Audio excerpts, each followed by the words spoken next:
I can't wrap up before asking you the question that I ask everybody. Yes. About keeping it aloha. It's the name of the podcast, and I gotta know in your life, how do you keep it aloha? I be aloha, live aloha, give aloha. In the hottest times, I've come to learn as a little Kanaka in my upbringing, as everything in life, bodybuilding, everything, that to say just like an example of the bicep. If you get small bicep, if you want it to grow, you have to put it under pressure.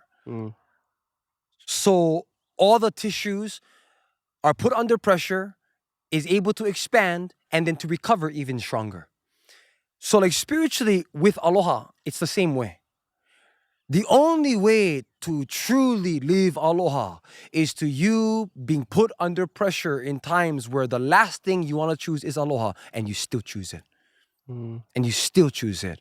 Yeah. The hottest times and people you dislike, people bashing you, calling you names, calling you XYZ on social media, in person, humiliating you in front of people, doing that kind of stuff, and still being able to live in that angst of energy, live in that deep emotional feeling that arises in that time, and to still be like, you know what?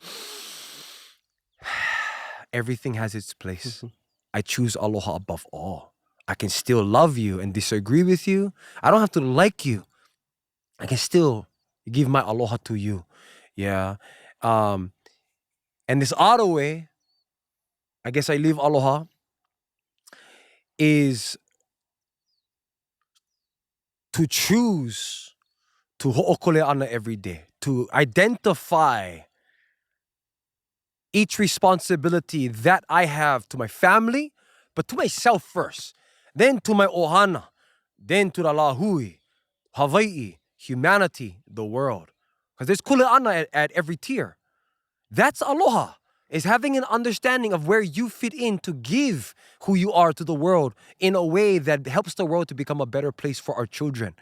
So that right there has always been a big inspiration for me on how to stay all committed and devoted to being a person of aloha in every way that I do, because I know that one day I don't want to be the guy that highly successful doing these different things, but there's this one person comes out of the WordWorks and feels like they had one interaction with me and I treated them bad, and it's what gets highlighted, and then people begin to see me in a different light.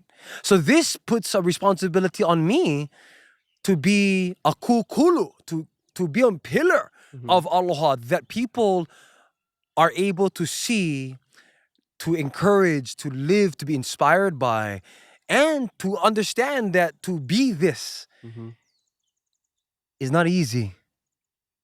It's a work every day. But as the bicep, you train them every day, it becomes a part of your unconscious programming. You just live it, you become it, and then you begin to attract everything that is at a higher vibration, because I truly believe, which actually has been proven, the of all the vibrations on the planet, highest vibration is love that everybody can live with. But that kind of love we talking about is the kind of expression of love that only comes from Akua, only comes from God, only comes from Aina. It comes from stuff that is not human. It comes from everything outside of us, yeah?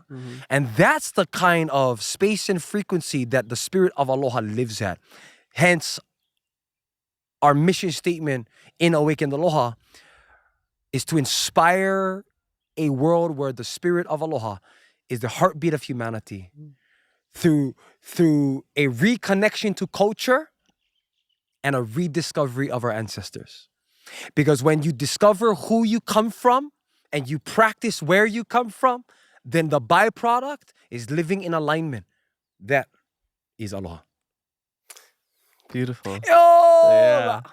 And remember, it's easy to keep it aloha when life is good, when it's sunny and you're not getting rained on. But can you keep it aloha? Can you keep pushing it through when you get the rain on you, when you're having a bad day? So keep it aloha always. Mahalo. If you get the balls to, at least. Yeah, exactly. Or you get the Bagayin nyo na ako, or you get this bambayero, and then all up in your na ako, no can anymore.